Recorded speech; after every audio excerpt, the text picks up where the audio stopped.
Hello दोस्तों, आप सभी का हमारे YouTube चैनल पर बेसिक ब्रांड में स्वागत है। तो आइए आज का सेशन स्टार्ट करते हैं। जो आज का सेशन है, कल के बचे हुए कुछ क्वेश्चन है उसी टाइप का है।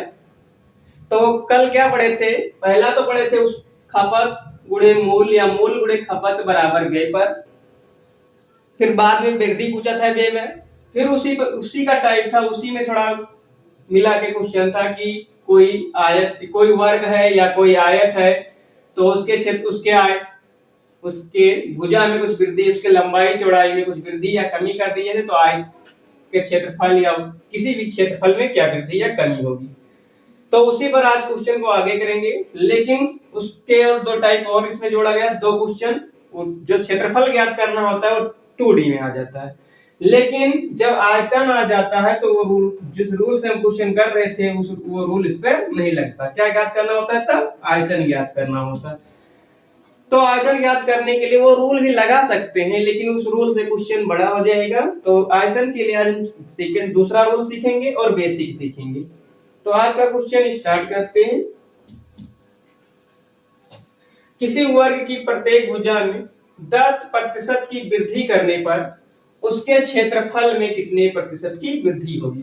तो क्षेत्रफल में हमेशा दो ही मानेंगे, एक को ए मान लेंगे और दूसरे को बी मान लेंगे। यदि हम कुछ नहीं जानते हैं कि वर्ग क्या होता है तब, और इस टाइप का क्वेश्चन आ गया परसेंटेज में और वर्ग के बारे में नहीं पता है, बस इतना पता है हमें प्रत्येक भुजा में 10 सेंटीमीटर और 10% की वृद्धि करना है या कमी करना, कुछ भी इस तरह बोल दे, और क्षेत्रफल में कितने प्रतिशत वृद्धि या कमी होगी।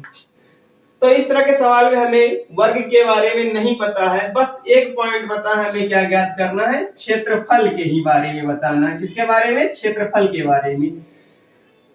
तो प्रत्येक लिखा तो इसका मतलब ए को भी 10 वही मानेंगे और बी को भी वही चीज मानेंगे। यदि कुछ नहीं पता, लेकिन हाँ थोड़ा बहुत वर्ग के बारे में जानते हैं तो पहले सीख लेते हैं वर्ग का क्षेत्रफल क्या होता है। तो वर्ग का क्षेत्रफल क्या होता है? वर्ग का क्षेत्रफल नहीं जानते तब भी कोई बात नहीं है। तो वर्ग का क्षेत्रफल होता है भुजा स्क्वायर।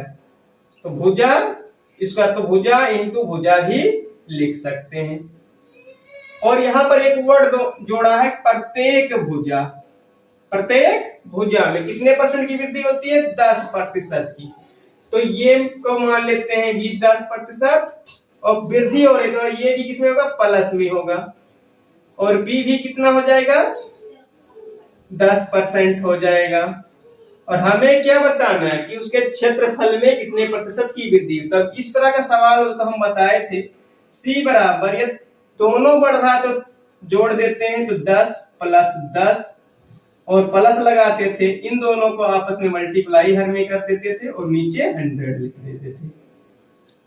सॉल्व कर लेंगे, 0 से 0 कट जाएगा, इन दोनों को जोड़ेंगे तो 20 और 1 का 1 से मल्टीप्लाई करेंगे तो 1 आएगा, इनको भी जोड़ देंगे तो कितना हो जाएगा? 21। अर्थात उसके क्षेत्रफल में कितने की वृद्धि हुई?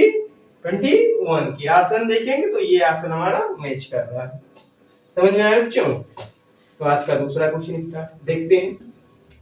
सेम इसी पर है, इसी रूल पर आधारित। उसमें भी क्या पूछा है देखते हैं पहले क्वेश्चन को पढ़ के। किसी वृत्त की त्रिज्या में 20% वृद्धि करने पर उसके क्षेत्रफल में कितने प्रतिशत की वृद्धि होगी? तो यहाँ पर क्या पता चल गया बच्चों? क्षेत्रफल क्या है? क्षेत्रफल। तो हमें कुछ नहीं करना है, मुझे वृत्त के बारे में भी नहीं पता है, तो इस सवाल को रूल से, जो रूल अभी तक लगाते आए हैं उससे आसानी से निकाल सकते हैं। क्या है यहाँ पर लिखा है? त्रिज्या में 20%, तो ये को भी 20 मान लेंगे और बी को भी 20 मान लेंगे, और वृद्धि लिखा है तो दोनों प्लस में होगी।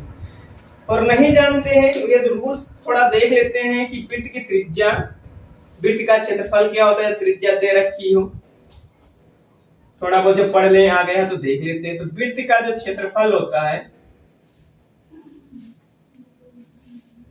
पाई आर स्क्वायर, तो आर कितनी बार है? 2 बार, तो इसको ऐसे भी लिख सकते हैं आर इंटू आर। और इस पाई से कोई लेना नहीं क्योंकि एक अचर पद है, ये क्या? अचर, तो इस पाई को बाहर कर देते हैं। हमें सिर्फ इससे मतलब है क्योंकि इसे त्रिज्या में सिर्फ वृद्धि हो रही है। तो पहली त्रिज्या में कितने परसेंट, तो इसको ये सपोज कर लेंगे 20%, और दूसरे को क्या सपोज कर लेंगे? बी कर लेंगे। ये भी क्या हो रही है? बढ़ रही है। वृद्धि तो यहाँ पर प्लस लगा लीजिए समझने के लिए, और बी भी 20%। प्लस क्यों लगाए? क्योंकि वृद्धि हो रही। और हमें क्या ज्ञात करना है? उसके क्षेत्रफल में कितने प्रतिशत की वृद्धि होती है। तो फार्मूला क्या होता है? C बराबर ये a का मान 20 प्लस में है, b भी प्लस, दोनों बढ़ रहा है तो प्लस, दोनों का अंश में मल्टीप्लाई और नीचे क्या लिख देते थे? 100 लिख देते हैं। 0 से 0 कट जाएगा, जोड़ेंगे तो 40 और इन दोनों को आपस में मल्टीप्लाई करेंगे 4 आएगा, फिर जोड़ देंगे कितना आएगा? 44%। अर्थात जब इस तरह से किसी वृत्त की त्रिज्या में 20% वृद्धि करने पर उसके क्षेत्रफल में कितने प्रतिशत की वृद्धि? तो कितने होगी बच्चों? 44% की वृद्धि होगी। आंसर आ गया। तो नेक्स्ट क्वेश्चन देखते हैं बच्चों। तो नेक्स्ट क्वेश्चन क्या है? किसी घन, अब यहाँ पर घन आ गया बच्चों, घन है तो घन का क्षेत्रफल पूछता तो वही प्रोसेस, लेकिन हमसे यहाँ देखिए क्या पूछा। क्षेत्रफल 2D में आता है और घन किस में आ जाता है? 3D में आ जाता है। ओ सॉरी, आयतन 3D में आता है। क्या कह रहा है? तो ये उस रूल से नहीं लगेगा जो अभी लगा रहे हैं, C बराबर plus minus A plus minus B plus minus A into B upon 100। इससे ये नहीं लगेगा, लेकिन बहुत लेंदी हो जाएगा, तो इस प्रोसेस को हम नहीं अपनाएंगे।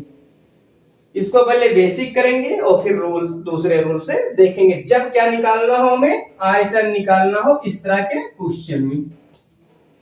किसी घन के प्रत्येक कोर, कोर मतलब भुजा भी कहते हैं, कोर का मतलब इस क्या समझना? भुजा भी समझना, ये नहीं कि कोर आगे तो वर्ड से कंफ्यूज होना, कोर को भुजा भी कहते हैं। किसी घन के प्रत्येक कोर में 10% की वृद्धि, 10% की वृद्धि करने पर उसके आयतन में कितने प्रतिशत की वृद्धि होगी? क्या पूछा है? कि कोई घन है और उसकी भुजा या कोर में कितने प्रतिशत की वृद्धि कर दे? 10% की वृद्धि कर दे तो उसके आयतन में कितने प्रतिशत की वृद्धि होगी? तो पहले सपोज कर लेते हैं हमारा कुछ घन का कुछ आयतन रहा होगा, फिर उसमें क्या किया गया? हर एक में, प्रत्येक में क्या किया गया है? 10 की वृद्धि की गई प्रतिशत की, तो उसका नया आयतन में कितने प्रतिशत की वृद्धि होगी? तो पहले तो बेसिक सीखेंगे फिर रूल से सीखेंगे, क्योंकि आयतन जब ज्ञात करना तो पुराना रूल इस पे काम नहीं करेगा। क्षेत्रफल ज्ञात करना होता तो हम पुराना रूल काम करता है, लागू होता। तो घन का सबसे पहले यही पता होना चाहिए कि घन का आयतन क्या होता है। तो घन का आयतन बच्चों क्या होता है? घन का आयतन होता है कोर का क्यूब या भुजा का क्यूब। तो भुजा का क्यूब होता है, तो भुजा क्यूब। और इसको ऐसे भी लिख सकते हैं कि नहीं लिख सकते, भुजा गुणे भुजा गुणे भुजा लिख सकते हैं ना। सपोज कर लेते हैं कि शुरू में यदि इसको और कम कैलकुलेशन करना है, बेसिक से तो 100 नहीं मानेंगे, अब 10 मानेंगे। तो मान लेते हैं पहली हमारी भुजा कितनी रही होगी? 10, क्योंकि प्रत्येक भुजा सपोज कर लेते हैं 10 रही होगी। तो उसका आयतन क्या रहा होगा शुरू में, स्टार्टिंग में? 1000। अब फिर क्या कह रहा है? किसी घन के प्रत्येक कोर में कितने की वृद्धि कर दी गई?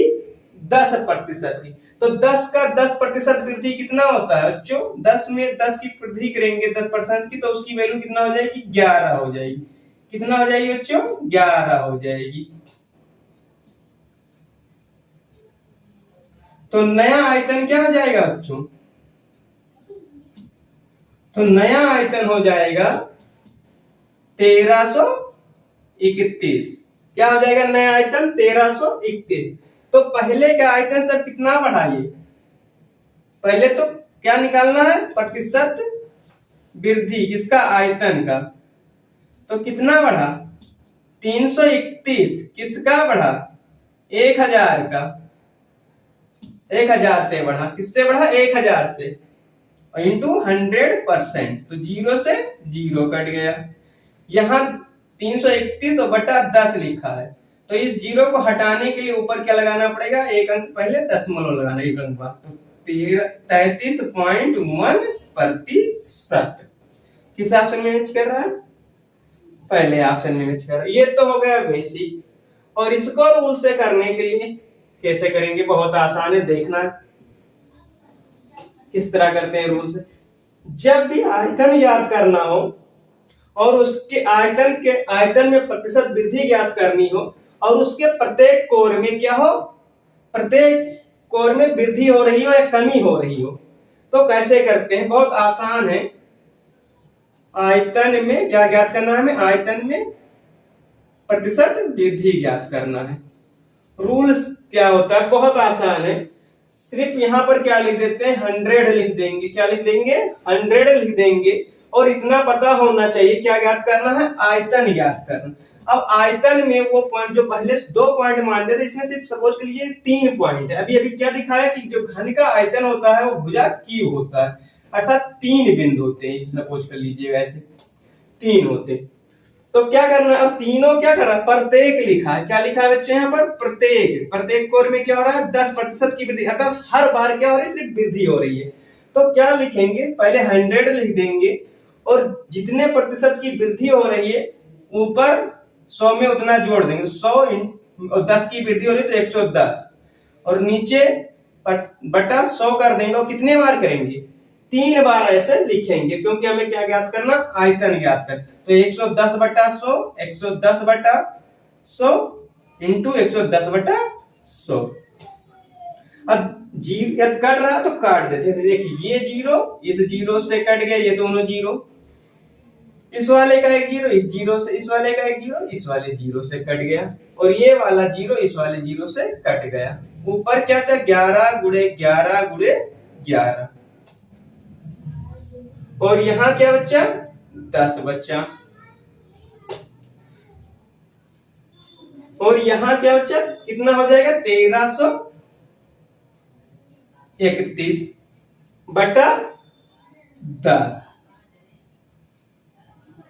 1331 बटा 10। अब एक पॉइंट बाद 10 मोलो लगा देंगे, इसको हटाएंगे तो कितना हो जाएगा? 13133.1। ये जो आएगी, अब इसको फिर क्या करेंगे?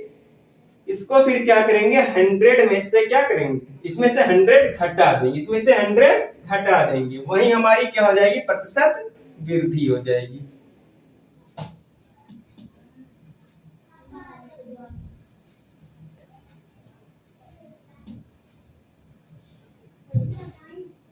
एक 1000 में से घटा 1000 घटा, तो ये हो जाएगा 1,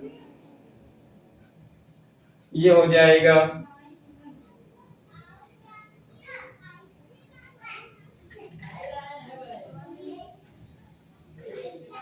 कितना? 11, कितना हो जाएगा बच्चों? 1331। 1331 बटा 10 हो गया। कितना हो गया? 1331 बटा 10 हो गया। जब इसको घटाएं, पॉइंट इस 10 जीरो को हटाएंगे तो यहाँ पर क्या लग जाएगा? ऊपर 1 अंक 10 मोलो लग जाएगा। कितना आया? 133.3 आ गया। कितना आ गया? 133.3। अब इसको क्या करेंगे? इसमें क्या करेंगे? 100 को घटा देंगे फिर, तो हमारा जब इसको 100 इसमें से 100 घटाएंगे तो हमारा आंसर कितना आएगा? 33.1%।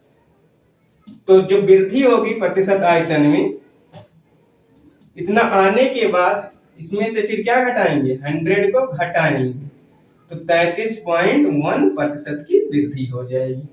ये था क्वेश्चन का आंसर। एक बार और समझ लेते हैं इस रूल को कैसे करना है। किसी घन के प्रत्येक कोर में 10% की वृद्धि करने पर उसके आयतन में कितने प्रतिशत की वृद्धि होगी? जब आयतन पूछे तो क्या करेंगे? वृद्धि निकालने के लिए पहले 100 लिखेंगे, गुणे लगाएंगे, तो आयतन मतलब मान लेंगे 3 पॉइंट था, इसमें प्रत्येक में क्या बढ़ रहा है? 10%, तो ऊपर बढ़ा के लिखेंगे और नीचे सभी को 100 कर, तो 100 में 10 बढ़ाएंगे 110 बटा 100, 110 बटा 100, 110 बटा 100। सॉल्व किया, जीरो से जीरो कट रहा था, जहां जहां काट दिया, फिर आपस के जो बचे ऊपर के उनको मल्टीप्लाई और नीचे जो बचे उसको मल्टीप्लाई। सॉल्व करने पर कुछ आएगा, जो फिर आएगा उसको उसमें ऐसे 100 को घटा देंगे, वही हमारा क्या हो जाएगा? आंसर हो जाएगा। समझ में आया बच्चों? तो चौथा क्वेश्चन देखते हैं।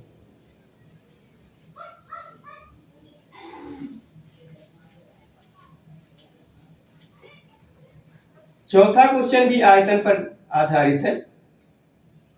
कह रहा है किसी घन के प्रत्येक भुजा में 20% की वृद्धि करने पर उसके आयतन में कितने प्रतिशत की वृद्धि होगी। यहां पर भी क्या पूछा है, आयतन में कितने प्रतिशत की वृद्धि होगी। तो क्या करते हैं बताए हैं, जब भी इस तरह का सवाल आए तो आयतन में प्रतिशत वृद्धि पूछे तो क्या करते हैं, 100 लिखते हैं और कितने की प्रत्येक भुजा में हो रही है 20%, तो इसमें 3 बार लिख देते हैं इसको ऐसे,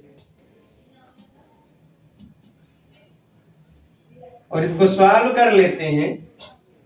सॉल्व करिए, 0 से 0 कटा, इस वाले 0 से ये 0, इस वाले 0 से ये 0, इस वाले 0 से ये, और 12 का 3, 12 गुणे 12 गुणे 12 करेंगे तो 3 बार मल्टीप्लाई करेंगे तो 1728 आएगा, और बटा क्या आएगा 10 आएगा। अभी 10 सॉल्व करेंगे इसको तो ऐसे लिखेंगे, जब ये नीचे से 0 हटाएंगे तो यहाँ पर 0.8 हो जाएगा। अब हम फिर क्या करेंगे, जब ये आता है इसमें से फिर क्या कर देते हैं 100 घटा देते हैं। बताएं क्या है, जब ये जो आएगा इसको सॉल्व करने के बाद उसमें से फिर जो क्या करेंगे 100 घटा देंगे, वो घटाने के बाद जो आंसर आएगा वही हमारा क्या हो जाएगा, आयतन में प्रतिशत वृद्धि। तो 172 में से 172.8 में से 100 घटाएंगे तो कितना आएगा, 72.8% आएगा। तो यही हमारा क्या हो जाएगा, आंसर हो जाएगा। तो क्लास कैसे लगी कमेंट सेक्शन में जरूर बताएं, और क्लास को लाइक और शेयर करना ना भूलें।